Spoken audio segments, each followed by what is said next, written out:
Sejam muito bem-vindos a mais um episódio do Bloco Podcast. No episódio de hoje, nós vamos entrevistar a doutora Cecília Isique, vulgo minha esposa. Estou aqui na ajuda nessa entrevista, está aqui o Felipe, o investidor descentralizado. Tudo bem, Felipe? Tudo tranquilo. Vamos lá. Vou mediar essa panelinha aí, né, de vocês, mas tudo bem. É, Olá, boa noite. Oi, Felipe. Oi, marido. E aí? é, bom, eu acho que é uma oportunidade interessante para quem está nesse meio poder conhecer um pouquinho das entraves da medicina e falar um pouquinho dessa regulação toda. Fala um pouquinho da tua história, assim, como você chegou na medicina e o que você viu lá dentro que te fez tomar rumos diferentes, né, pouco usuais de falar sobre o Bitcoin hoje, enfim, o que te levou tudo isso quando você chegou dentro da medicina? Então, eu, por questões financeiras, só poderia fazer medicina se eu fizesse uma universidade pública. Então, eu estudei para isso, passei para uma universidade federal, no Rio de Janeiro, e quando eu comecei, conheci assim gente de todo lado do Brasil, porque ainda era um modelo antigo de vestibular, e vinha gente de tudo quanto é canto, mas com um bom nivelamento assim de conhecimentos, pelo menos acadêmicos, né, de escola. Tinha já ali algum sistema de cotas que ele era feito pelo Enem da época, e logo no começo da faculdade, assim, primeiro eu acho que vale considerar que todo mundo que está numa faculdade pública é meio que, pelo menos agradecido, né, de estar numa faculdade pública, de não ter que pagar mensalidade. Gera aquela noção de que as coisas são de graça e que é uma benevolência do governo te dar aquilo, né, como se a gente não sustentasse todo o sistema com impostos. E conheci bastante gente assim que tinha muito dinheiro, né, e passa para a pública porque teve boas condições de estudo antes, e gente que assim lutou, ralou igual eu, e gente mesmo assim bolsista que veio de longe, né? Mas todo mundo ali com alguma condição financeira, classe média mesmo. E aí, logo na faculdade, já começa o modelo que é sempre voltado para o aprendizado do sistema público de saúde. Você aprende a pensar, a trabalhar e agir dentro de um contexto de sistema público de saúde. A gente não é ensinado a lidar com sistemas privados, né? Plano de saúde ou particular que seja. Isso não passa pelo cabedal de conhecimentos, né? Exames complexos, oportunidade de fazer coisas que no sistema público de saúde não passa para a gente, né? Que não oferece para a gente. E sempre naquilo, como ser um médico do SUS. Durante a faculdade, por ser um hospital universitário e ter um campus diferente, a gente não era tão exposto à propaganda política no início. Lá para o final, assim, quando eu já estava no quarto ano de medicina, não, já tinham conseguido se infiltrar ali nos diretórios acadêmicos, né? O diretório acadêmico, para quem não sabe, é como se fosse a nossa casinha dentro do campus, onde a gente tem banheiro, cantina, micro-ondas, sala de repouso, biblioteca. Então, no hospital tinha uma sala do diretório acadêmico, que a gente usava de intervalo, né, para almoçar, para tudo isso. E lá começaram a colocar folhetos, cartazes, fizeram um standzinho para colocar todas aquelas revistinhas de partido político, e aí isso evoluiu para gente vir de fora querer fazer tipo palestra e grupinhos aqui, né? Grupos fora da universidade paralelos para lidar com isso. Teve uma vez que a gente arrumou uma briga danada, porque deram a ideia das meninas fazerem uma caixinha de sapato, com tipo uma urna de caixinha de sapato, assim, em que as meninas deveriam denunciar machismos e o que elas consideravam como assédio que elas sofreram, de forma anônima. E aí eu e outros discutimos que se você vai acusar alguém de alguma coisa, você tem que mostrar a tua cara. Você não pode só sair por aí falando qualquer coisa de qualquer um sem mais nem menos. É o nome, a honra da pessoa que está ali, né, em jogo. E aí a resposta era de que mas ela pode ter vergonha ou ter medo.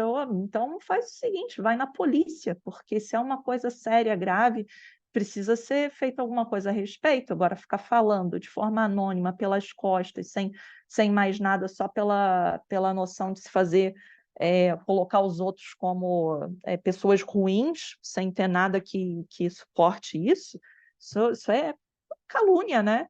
E pior, uma calúnia de forma anônima, como é que você vai responsabilizar a pessoa? Isso deu uma briga danada. E aí as pessoas começaram a zombar de volta, né? Porque pegaram esses papeizinhos e fizeram um mural, pensa, colocando ali em favor do feminismo, fora o machismo, não sei o quê. Os meninos pegaram e começaram a desenhar a figurinha de pênis no mural inteiro. E Na é, quinta série no hospital universitário, né? Lindas essas coisas. esses são os médicos de vocês. Esses caras que te entuba quando você está inconsciente. Legal. Essa é a sua médica mulher e esse é o seu médico homem. O desenho do... Então, tinha essa coisa assim do pessoal ainda lutar contra, porque tinha acabado de chegar, né?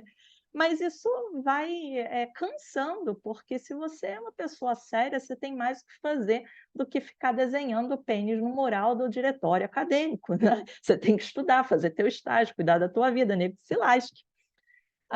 Mas sempre teve umas coisas assim. Aí resolveram fazer greve. Olha a greve dos funcionários públicos. Eles queriam fazer greve porque iam implantar um sistema de administração dos funcionários em que eles iam ter que fazer ponto por biometria.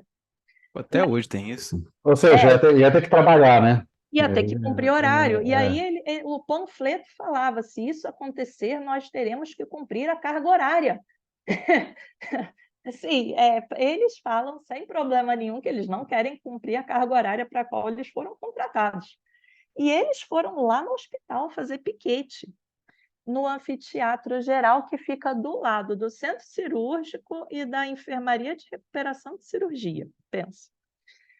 E aí a gente foi questionar, mas olha só, tem paciente, tem gente descansando, recuperando de cirurgia, doentes. Como que vocês estão com megafone aqui dentro? Isso não pode acontecer.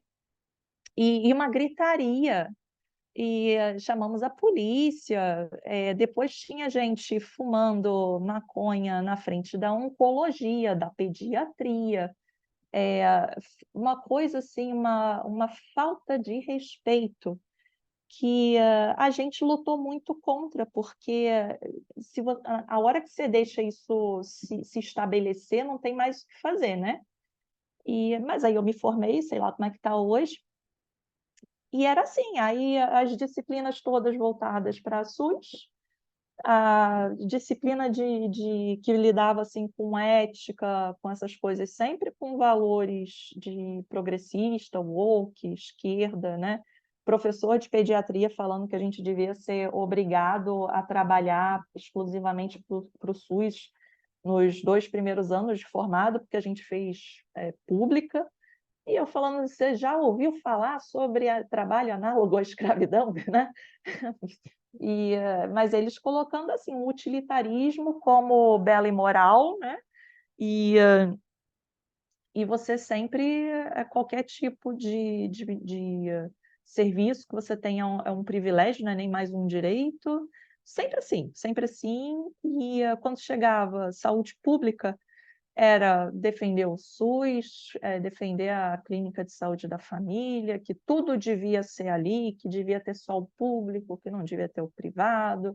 Você não tem noção nenhuma durante a faculdade de administração, nem de marketing, nem de gerenciar tua carreira, nada disso. O que você tem que fazer quando você se forma é entrar para uma residência médica, que aí você continua trabalhando para o governo, né?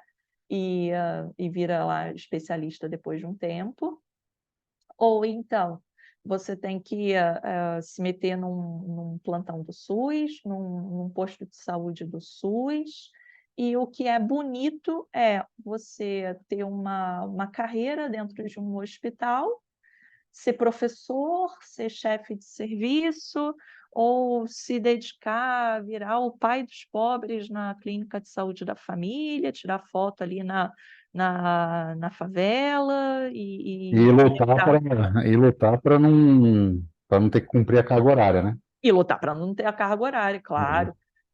A não ser que você esteja ali sem ser concursada, né? Se você não é concursado, você é um maldito, porque a hora que você vira concursado, você entra para o clubinho dos especiais, né? Então, eles É. querem isso, eles querem Dos concluir aposentados, né? os aposentados, exatamente. E isso tinha muito, muito nepotismo ali dentro. Era o cara que era chefe da cadeira, e aí o filho era professora, a cunhada era professora, a nora era professora. A gente brincava que não era disciplina de histologia, era disciplina da família Cortes, entende? A mesma coisa aconteceu na otorrino, era uma família que dava aula para a gente de otorrino. E você vê essas coisas, os professores, muitos são horrorosos, tanto de concursado quanto desses que vêm de penduricalho, e não há absolutamente nada a ser feito a respeito disso. A gente acaba se dando bem assim e saindo como médico de qualidade da Universidade Federal, porque não que tipo, a gente não tem recurso quase, né? A minha turma não teve cadáver para fazer anatomia, por exemplo, porque não chegava, olha isso, não chegava mais os corpos frescos, só tinha os corpos antigos, coisa de 10 anos no formol, tudo endurecido. No Rio de Janeiro, faltando No Rio, corpo. no Rio de Janeiro só existe o que é Tem, né? falta Só de no Rio. Então, por quê? Porque as faculdades particulares pagavam melhor para receber aquele produto, né? Por dizer assim. Eles recebiam muito mais do que as públicas, e as públicas não queriam lidar com aquilo, então a gente não recebia. A minha turma não teve, só foi ter uma licitação para receber novos, acho que um ano depois, eu não vi nenhum desses corpos. Eu treinei anatomia em corpos muito em estágio assim, de decomposição muito avançados. A gente não conseguiu fazer treino de sutura e de secação neles. Então, as faculdades particulares, elas têm um recurso muito superior, mas é aquilo, nas particulares o nível do aluno que chega é mais baixo, e os professores acabam ali, acho que até por uma questão mercadológica, né, aprovando aqueles alunos, porque se você já chegou com um nível ruim, você começa a reprovar, reprovar, reprovar, e ter que pagar mais mensalidade, a pessoa vai querer te cobrar, né? Enfim, vai trocar de faculdade, você vai perder o cliente, não sei. Mas a gente Bom, tinha provas muito difíceis. vou Diga. fazer um pequeno parênteses assim, você não sabe, mas eu sei. Eu estava numa faculdade que tinha medicina e eu fazia parte disso. Haviam reuniões acadêmicas de discussão do que ia ser ensinado, e essas reuniões tinham a presença dos alunos e dos pais dos alunos, tá? Então, Sensacional. é nesse nível que a coisa é definida, assim. Mas vou te dizer, a faculdade muito boa, 50 por vaga, e formava um excelente curso. Preocupado justamente em cima disso que você falou, dos professores serem muito bons, independentemente de qualquer coisa, e dos alunos que faziam estágio num hospital público de São Paulo, terem referência, hospital referência, terem a vivência das coisas que efetivamente deveriam ter. Então, assim, era uma galera que pagava, mas era uma galera que pagava preocupada com o que ia aprender, sabe? Assim, Ah, era bem diferente. Assim, existe esse ponto também, claro, sabe? Assim, claro. o dinheiro pagar a excelência, sabe? Claro que sim. A questão é que existem muitas, né? Hoje em dia, então isso acaba gerando também maior competitividade. E é aquela coisa, você para criar uma reputação de uma faculdade de medicina muito boa, você vai precisar o quê? De 15 anos, né? Turmas em série que sejam muito boas, que vão passando nas residências, que os alunos vão fazendo o nome, né? Porque 6 anos, pelo menos, é só para você formar a primeira turma. Mas, Assim, com certeza, para você atrair, poder cobrar, né, tudo isso, por exemplo, a Estácio de Sá, no Rio de Janeiro, era muito boa. Médicos que vieram de lá, assim, bons, mas, ao mesmo tempo, eu fiz estágio em hospital público com gente de privada que, nossa senhora, sabe, você olhava e falava, Jesus Cristo, é quem deixou você entrar aqui. Então, tem tudo. E o que acontece quem faz a universidade é o aluno. Se tem facilidade para ele ser medíocre, você vai ver isso com uma certa frequência. Quando não tem facilidade para ser medíocre, aí a história é outra, né? E para os professores da Federal, o que interessava era uma competição de quem era mais carrasco. Então, por exemplo, a minha disciplina de otorrinolaringologia, a disciplina de doenças infecciosas parasitárias, a prova que a gente fazia era a prova de título de especialista. A gente estudava pelas provas de título de especialista antigas. Reprovava todo mundo, era um horror, mas assim, eu estudava doenças infecto-parasitárias, todo mundo gravava a aula e a gente passava o dia ouvindo a aula de novo, fazendo resumo, trocava resumo uma pessoa com a outra, no desespero de chegar na prova e tentar fazer um set para não ter que fazer recuperação. Então, isso gera um profissional, né, um médico que veio da pública, como os que eu conheci, em que a gente precisa estar realmente num nível acima, porque senão a gente reprova mesmo, reprova sem dó nem piedade. E a graça para os professores era de ser o mais aterrorizante possível, né? Então, o que eu vi, eu até fazia uma brincadeira, médico bom é médico traumatizado, porque o que a gente passa não é brincadeira. coincidentemente, funcionário público é atraído pelo sadismo, né? Assim, então, Tem isso. E aí gera também aquela cadeia viciosa, né? Porque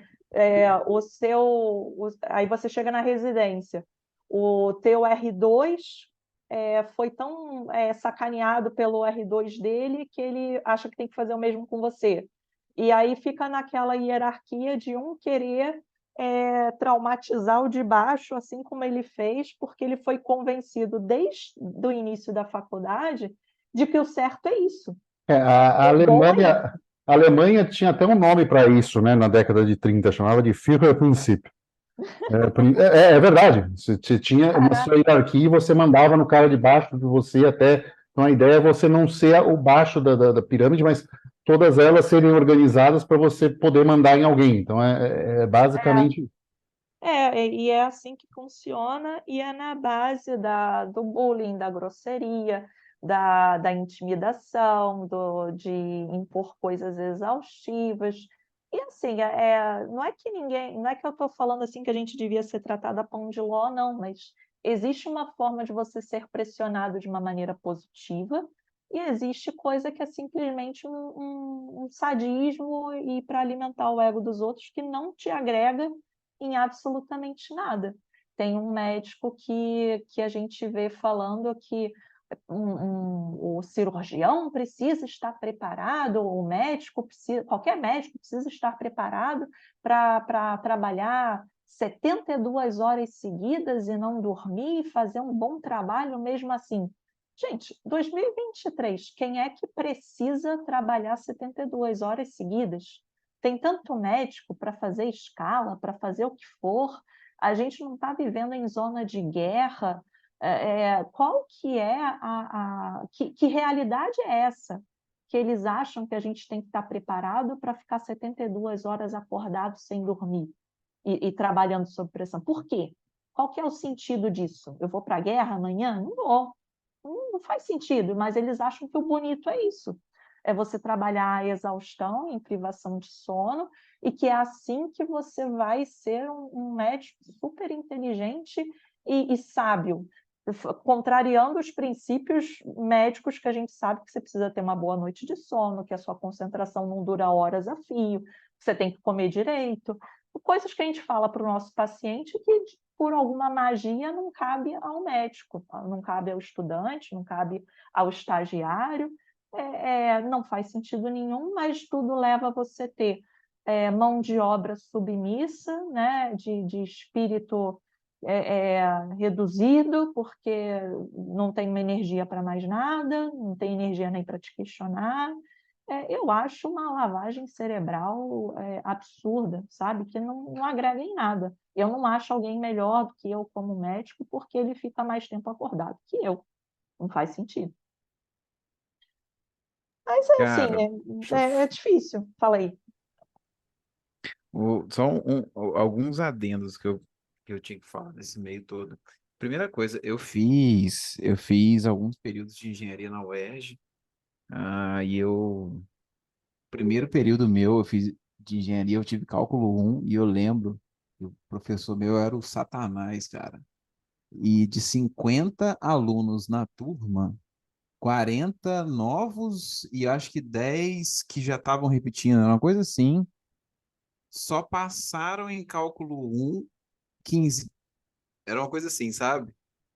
Então, tipo assim, da galera É que repetiu, cultural. repete todo mundo de novo e vai ficando todo mundo. Uma coisa horrível. É cultural. Cálculo é a famosinha, né, de que todo mundo tem que reprovar cálculo, senão está É, errado. E você vê que a pessoa que está te dando aula, que vai te reprovar, não necessariamente está te dando uma aula maravilhosa, não. Você fica olhando e pensando que aquela pessoa ia reprovar junto com você, não, longe disso. né? E Cara, você sai dessa matéria e você vai perceber depois que aquele dramalhão era desproporcional. A cálculo não faço a menor ideia, mas, por exemplo, aí você me corrija, né? Não sei como que é cálculo um, 2, 3, não sei quantos que tem, inclusive. Eu sou ignorante nisso, peço desculpa, mas na medicina, por exemplo, aqui deixava todo mundo a reprovar, reprovava mais da metade da turma, era, por exemplo, imunologia, que é muito importante? É. Só que aquelas coisinhas que você via em imunologia, 80% daquilo não precisava saber naquele nível de detalhes para o resto todo. Era coisa de nível de ensaio imunoenzimático, coisa de quem vai trabalhar com biomedicina, com microbiologia. Você não carregava aquilo tudo daquela forma com você para depois. E matérias que seriam importantíssimas de serem melhor exploradas ficavam para trás. Eu não tive aula de emergência, por exemplo. Primeiro dia meu, depois de formada, foi numa emergência. Eu nunca tive uma disciplina de emergência. Isso faz sentido? Não. é É complicado. complicado. É só um ritual deles. Não necessariamente aquilo tem sentido prático. Curiosidade, quando você decidiu tancar esse mundo palhaço todo? Aí, olha, eu acho que foi depois que eu tive a minha filha, porque depois que eu virei mãe, a minha energia não podia mais ser desperdiçada, virou um recurso muito escasso. E quando vira um negócio, um recurso escasso, você começa a pensar o quanto que você está disposto a investir em situação A ou B e escolher melhor as suas batalhas, né? E você se torna, eu me tornei, no caso, mais crítica às pessoas com quem eu convivia, o material que eu consumia. E eu fui percebendo que o tipo de pessoa que vinha com esses discursos de arrotar virtudes, né, eram pessoas que não tinham aquelas virtudes, não eram pessoas esforçadas, não eram pessoas que realmente agiam, assim, de forma produtiva, muito pelo contrário. Foi engraçado até, porque morava uma dessas meninas comigo numa república, que foi uma dessas que começou a levar todos aqueles panfletinhos para lá, né, e, super engajada com a esquerda, não sei o quê, e ela alugou um quarto na república que eu morava. A menina se vestia apenas de roupa de marca, não cozinhava, não limpava, não fazia absolutamente nada. Você passava pela porta do quarto dela, era um chiqueiro, era uma menina completamente desconectada da realidade da casa, das tarefas da casa, das regras de convivência, e estava lá falando como que o mundo deveria ser para ser um lugar melhor. Você olha para aquilo, você tem a certeza de que aquela menina foi criada numa bolha e não tinha qualquer responsabilidade na vida dela. Quem é ela? Aí eu comecei a ver tudo isso, eu tinha 20 e poucos aninhos, e, fui começando a ver o nível dos meus professores.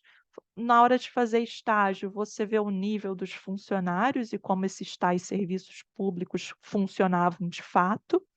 Quem que ficava escondido no quarto sem trabalhar, né, e enrolando o serviço, jogando serviço para os outros.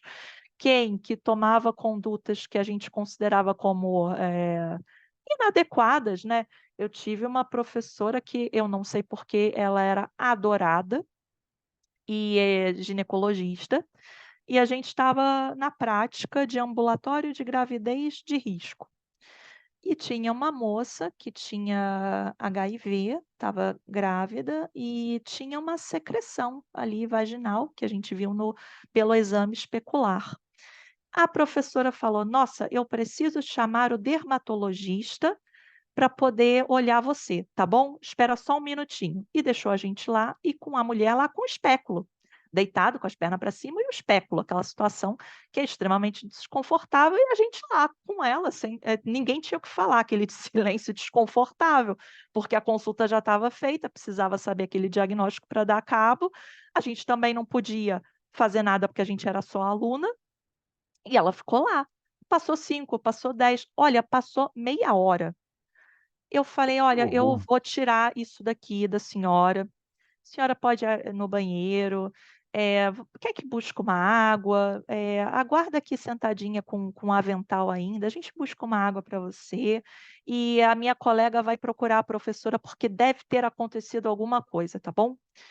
E aí a minha colega de turma saiu, foi procurar, achou a tal maravilhosa professora tomando um café lá num lugar completamente longe da dermatologia, animadíssima, batendo papo. Então, isso não, para mim, né, isso não é uma boa professora, não é uma boa médica, não é atitude nem um pouco profissional. Se ela precisava do conselho de um outro especialista, ela tinha que ter ido direto lá, concentrada no trabalho dela.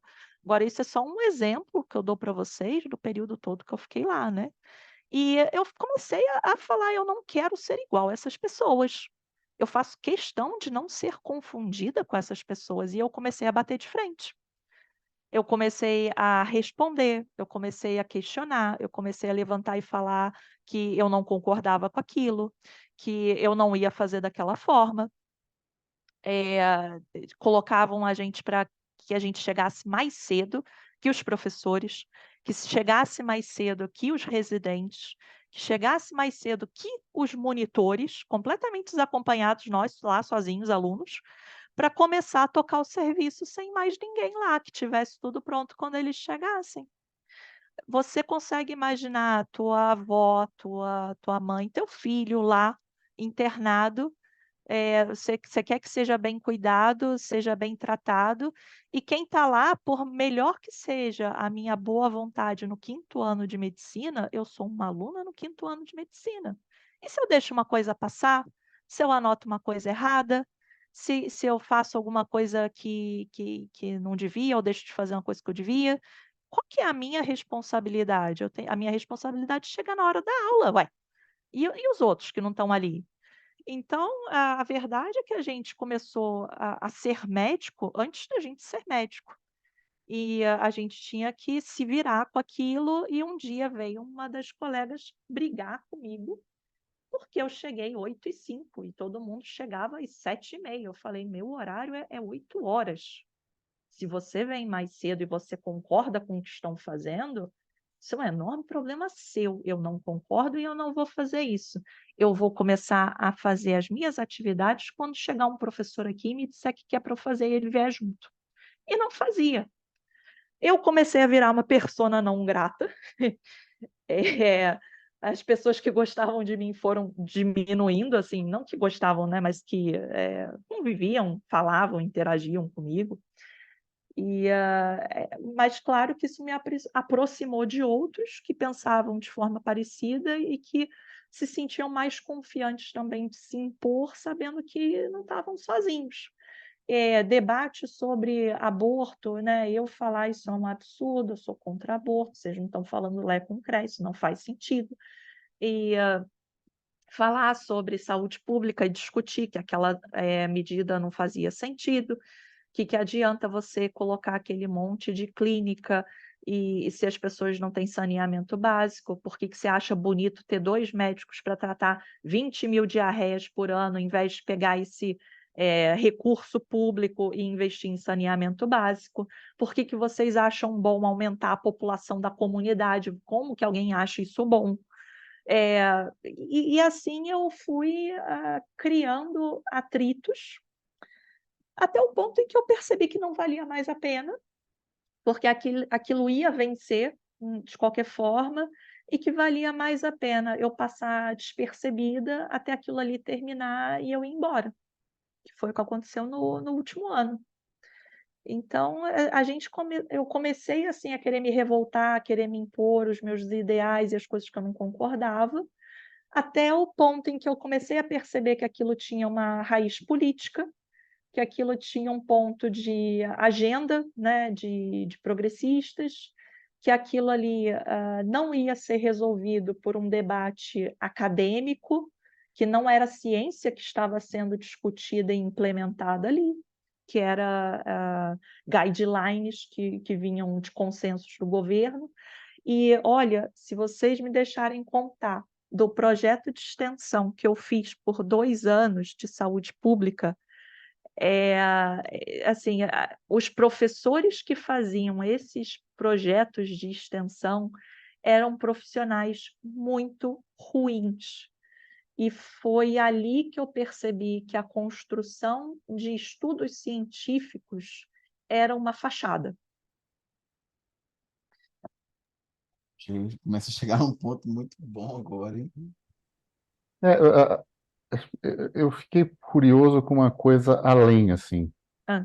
Como é para você chegar numa comunidade como a do Bitcoin e ver o radicalismo justamente nesses pontos? A pessoa querendo mandar do jeito que você quer gastar o seu dinheiro, com um discurso parecido de uma falsa virtude e afins. Como é isso nesse momento da sua vida hoje, assim, já vacinada por esses anos de É. socialismo, por assim dizer?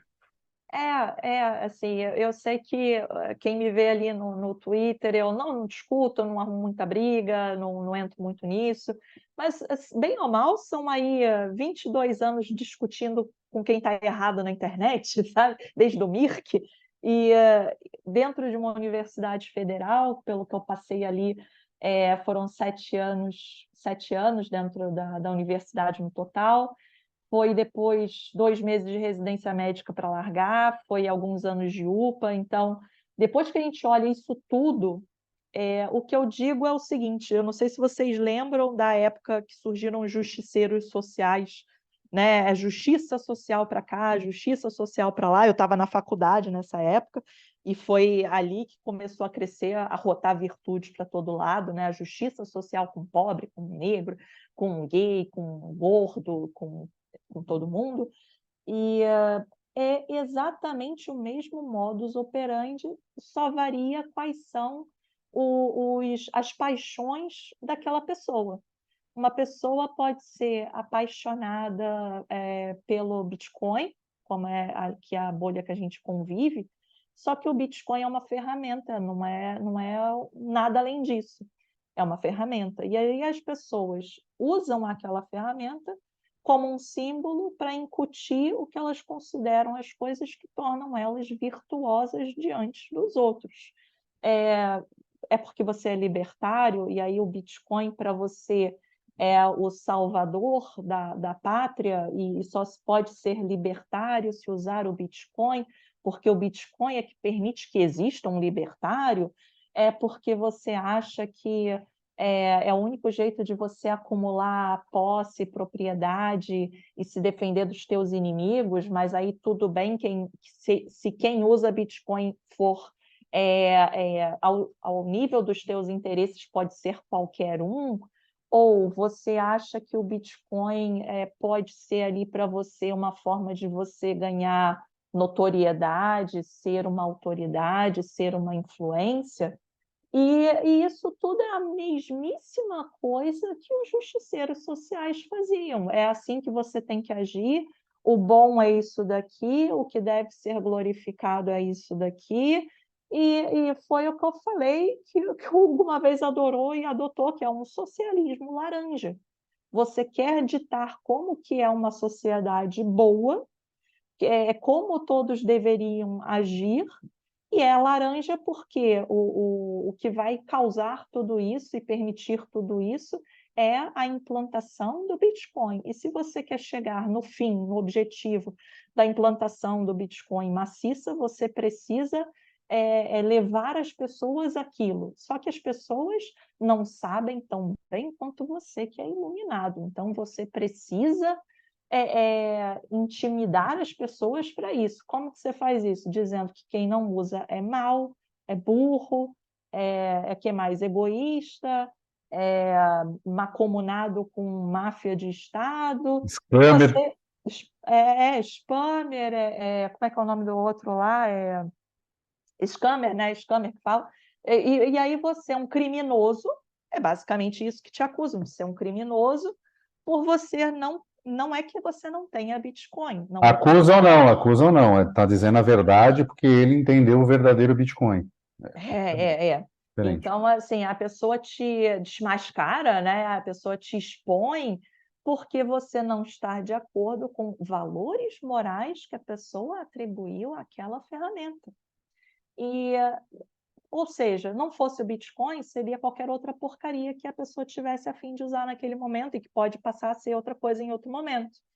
Muitas pessoas não fazem isso de forma consciente, da mesma maneira que tinha muitas pessoas na minha universidade de medicina que eu tenho carinho até hoje, só que eu não posso conversar com elas e elas não querem conversar comigo e elas ignoram que eu existo. Só me resta ter boas memórias das coisas legais e boas que eu sei que elas têm, mas que elas estão perdidamente apaixonadas e convencidas de que elas detêm a verdade sobre o que é a virtude.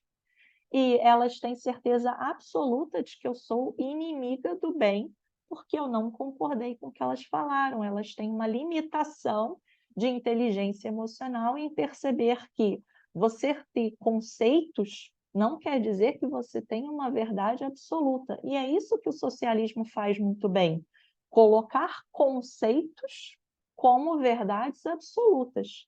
Eles querem dizer para você que uma determinada coisa é assim, sendo que eles não colocam premissa, não colocam nada que estabeleça aquela conclusão, é simplesmente a premissa.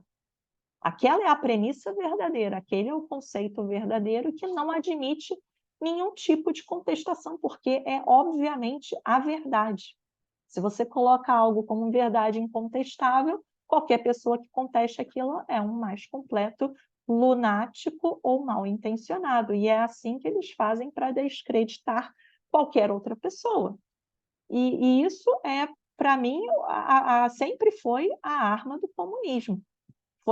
É assim que eles conseguem conquistar as coisas, intimidando pessoas que têm ali algum tipo de insegurança ou necessidade de se afirmarem como boas pessoas diante dos outros ou de si mesmos, mas que não têm a coragem de questionar coisas e também há muitos, não vou falar todos, não tem nem uma habilidade intelectual para fazer esse tipo de análise. E aí não tem como elas fugirem daquilo, sempre vão ser reféns. Tanto que essa galera, se você for olhar, o pessoal que sempre repete a mesma frase, mas se você bate de frente, a pessoa ela não consegue embasar aquilo que ela fala naquela frase. Ela não tem argumento a favor daquilo, ela só repete. Ela só É, tem, repete. tem umas coisas interessantes que, assim, recentemente eu solto umas coisas, assim, para deixar bater, né? E é só você inverter. Se você inverte a maneira com que você diz, eu falei, pô, a mineração tá aqui, tá com esse hash rate alto, mas assim que aparecer um negócio, ó, tem muita gente minerando em condições subhumanas, não sei o quê, e assim que tiver alguma coisa que pagar mais, vai migrar a mineração do Bitcoin, e aí a rede não vai ser tão segura. Ah, mas isso é óbvio, todo mundo sabe disso, mas não tem mesmo, porque os incentivos são assim, então o preço importa. Então, o que garante a segurança que você vive dizendo é porque o preço do Bitcoin importa, porque senão esse hash rate todo não estava lá. Aí buga, entendeu? Buga porque quando eles falam isso, eles querem incutir um valor de virtude de que eu sou leal ao Bitcoin, aconteça o que acontecer. É isso que eles querem dizer.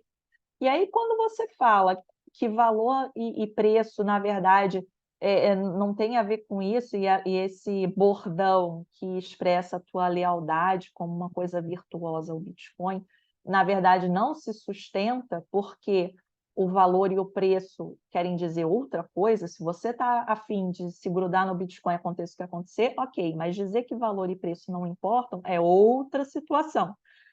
E quando você separa os conceitos, quando conceitos são questionados, definidos, apresentados com ideias concatenadas, uma das coisas mais comuns que a pessoa te responde é: não, mas isso aqui é modo de dizer. Modo de dizer é quando convém, né? E Subverter é o que eu quero só, né? É o politicamente correto. É é o o modo correto de dependendo do meu modo de dizer, entendeu? Assim, e aí é óbvio que o valor e o preço importam. Você está querendo me dizer que o negócio é tua garantia de segurança e manutenção da tua propriedade, tua aposentadoria, tua herança para os teus filhos, tua forma de fugir, teu ticket de fuga numa situação extrema. E aí o preço não vai importar? Qual que é o sentido de você me dizer isso? Se o preço não importar e aquilo ali for tudo que você tem de riqueza, e o preço caiu vertiginosamente, e cadê a tua liberdade financeira, então? É uma coisa muito simples de você dizer que aquilo ali é óbvio que é uma frase de bordão que serve apenas para a pessoa usar como hino de entoação de que eu sou leal ao Bitcoin, como se lealdade a uma ferramenta fosse uma coisa que me destacasse moralmente do resto. E assim, é porque a pessoa quer colocar as paixões dela em cima daquilo, e ela vai criar toda uma fábula em torno disso. É o Bitcoin para uns, é a justiça social para outros, é abraçar a árvore para outros tantos, é ser vegano para os outros, e por aí vai, cada um vai achar um negócio que imprime ali, implica ali o valor que ele dá para si mesmo e exterioriza daquela forma, e você tem que identificar essas pessoas. Podem ser pessoas do bem, podem ser pessoas maravilhosas, podem ser pessoas que, sei lá, doam aos pobres, descobriu a cura para o câncer, pode ser uma pessoa incrível, mas você tem que perceber essa pessoa como uma pessoa que não é com ela que você vai explorar questões financeiras do Bitcoin, por exemplo. Não é ela que você vai escutar na hora de tomar decisões relacionadas ao Bitcoin, porque ela não decide de forma racional, vendo aquilo como uma ferramenta para outros fins. Ela vê aquilo como um objeto de afeto. Cara, aconteceu um negócio essa semana, eu não lembro aonde que foi, mas alguém postou assim, ah, não, porque para usar o Bitcoin da forma correta, você tem que estar alinhado com princípios de moralidade superiores. Aí eu comentei embaixo, quais princípios? Eu não tive resposta, né? Nem vai Obviamente. ter.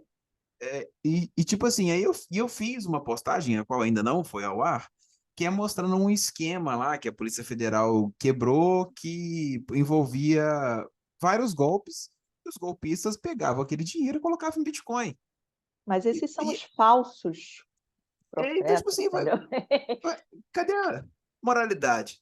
Ué, e Mas aí? esses aí não são bitcoinheiros de verdade. Ah, é verdade. Tá certo. É, Você não tá prestando atenção, eles não são bitcoinheiros de verdade. Nessas tá horas eu falo, certo. Guilherme Bandeira, queremos você aqui para conversar sobre moralidade. Ah, mas tá, vamos falar de moralidade. De novo, né? Pegar uma ferramenta e incutir a ela um valor humano, né? E aí foi até que eu coloquei esses dias, gente. Por que vocês estão falando que o único jeito de você ser libertário, de você ser moralmente superior, é se você não alimentar o sistema Fiat?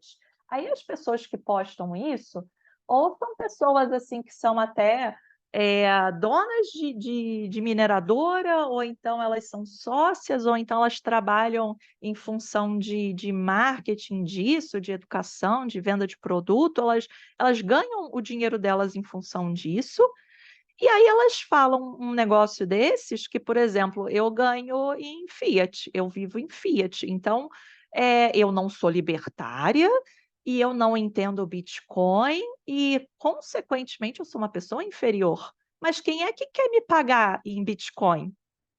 Não, né? Aí quer me pagar em euro ou real para pegar a nota fiscal, olha lá a nota fiscal, para pedir reembolso do plano de saúde, e aí a coisa muda de figura. Por quê? Porque é óbvio que ela quer proteger o patrimônio dela, ela está certa de proteger o patrimônio dela. Eu dou o raio da nota fiscal, tá tudo bem. Mas não vem me dizer que por eu ganhar em Fiat e eu viver em Fiat, quer dizer que eu estou macomunada com um sistema comunista e a favor do Estado e alimentando o Leviatã. Eu sou outra vítima. Então você começa a colocar aí princípios morais de só viver em função de Bitcoin, mas você ainda precisa comprar pão, você ainda precisa de gente que presta outros serviços, e essas pessoas não estão sendo remuneradas em Bitcoin. Acumule satoshis. Beleza, como é que eu vou acumular satoshi na mesma intensidade e brilhantismo que você, se eu não posso viver em Bitcoin igual você?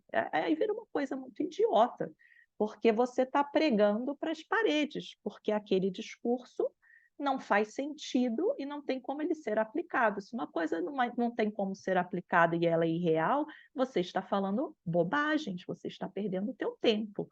Para quê? Para ser aplaudido por outras pessoas que vão dizer que isso é modo de se falar. Gente, modo de se falar por modo de se falar não abre a boca para falar bobagem. Usa sua voz, suas palavras para coisa mais útil, está desperdiçando. E aí é o tal do imperativo moral, Felipe, uma coisa que me deixa alucinada de ver é que gente que, se você apertar um pouquinho, a pessoa não tem nada de libertária nem anti-Estado, não. A hora que ela tivesse Bitcoin suficiente e adquirisse algum poder, ela ia ser o próximo Estado. E eu ponho a minha mão no fogo sobre isso. Seria uma pessoa que tentaria exercer poder sobre os outros. Eu tenho certeza É, disso. é, Que a é um forma de se ditador que não manifestar é tem assim. força. Se você der espaço, ele vai ser.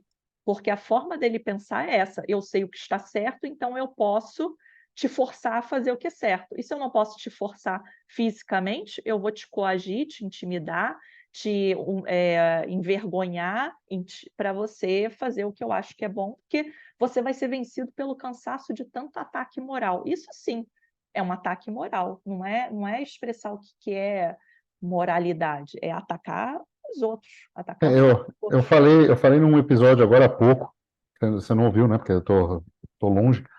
Eu falei, cara, existe um povo que o que a gente está falando aqui não chega, e não chega porque normalmente a gente está bloqueado já.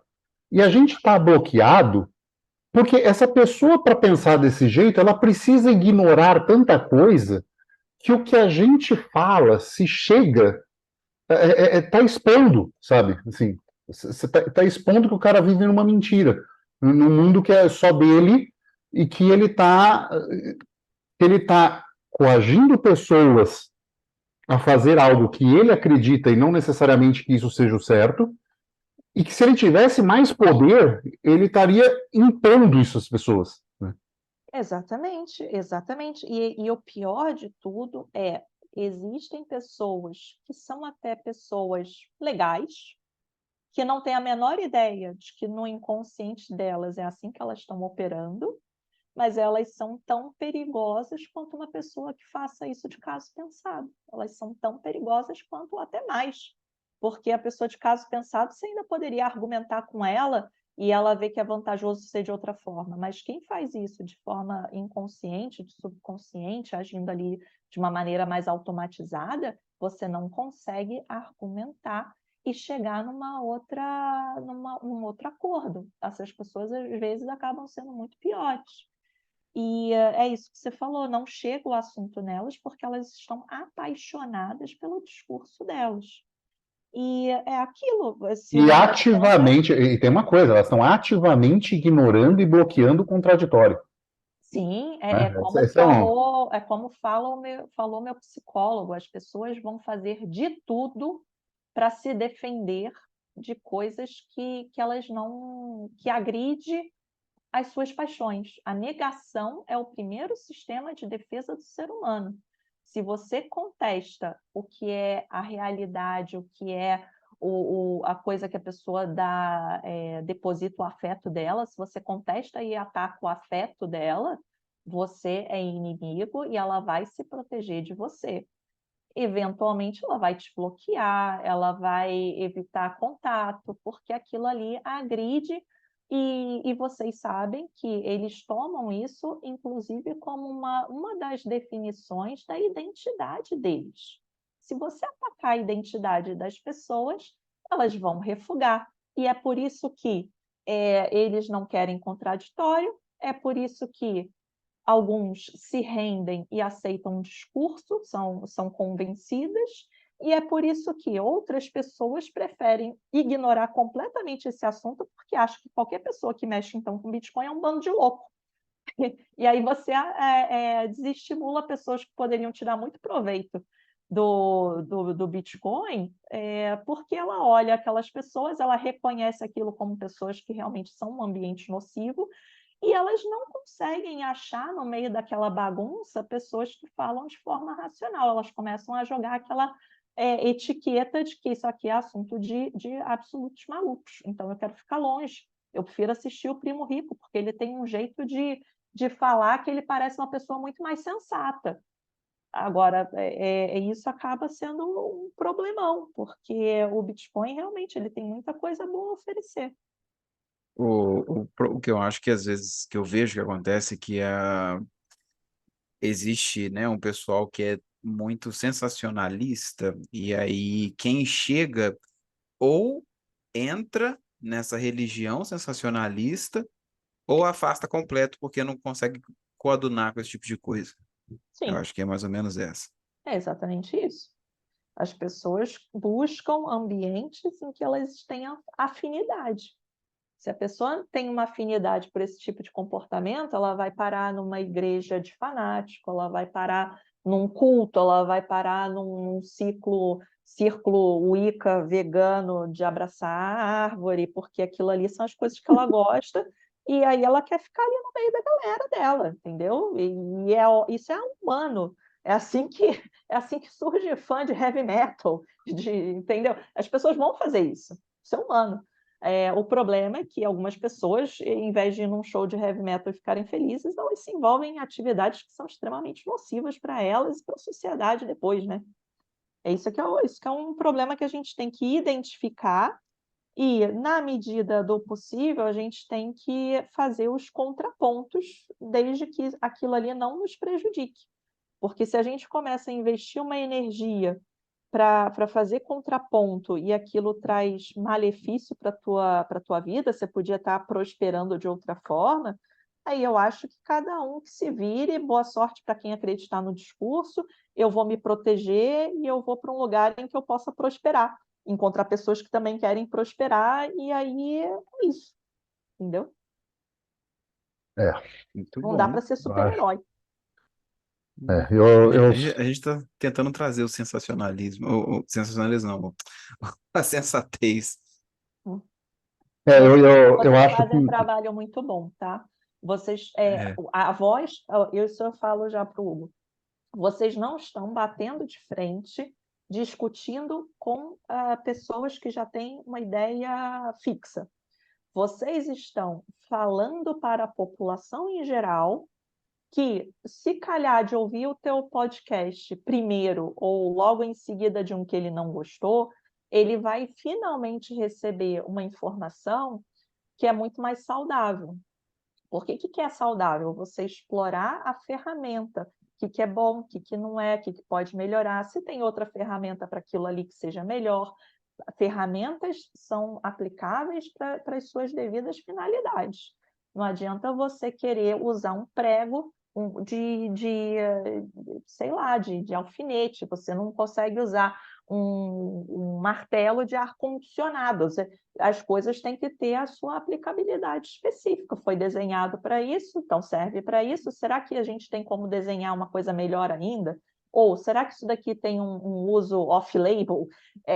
E é assim que a gente tem que trabalhar, é assim que as invenções ocorrem. Imagina se o cara que inventou a vela fosse surtar para cima de quem fizesse a lâmpada de azeite, de óleo.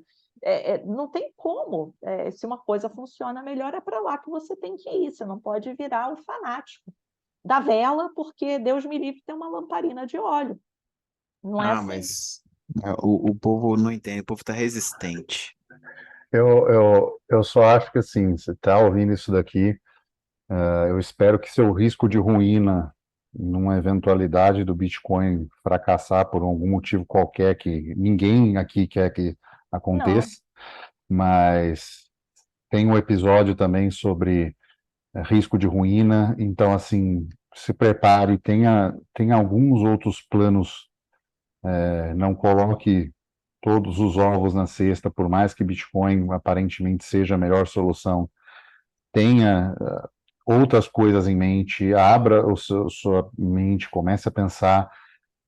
E se você acha que nada disso é relevante e quer ir no Bitcoin até o final, pense profundamente nisso, pense que a sociedade humana é muito complexa para a gente, neste momento, ter o Bitcoin, sabe, ter frases do Bitcoin como Bitcoin moeda circulante e unidade de conta, coisa que ele ainda não é. Então, assim, há um longo caminho que não sei nem se nós estaremos vivos para ver isso, por mais velhos que morramos, enfim.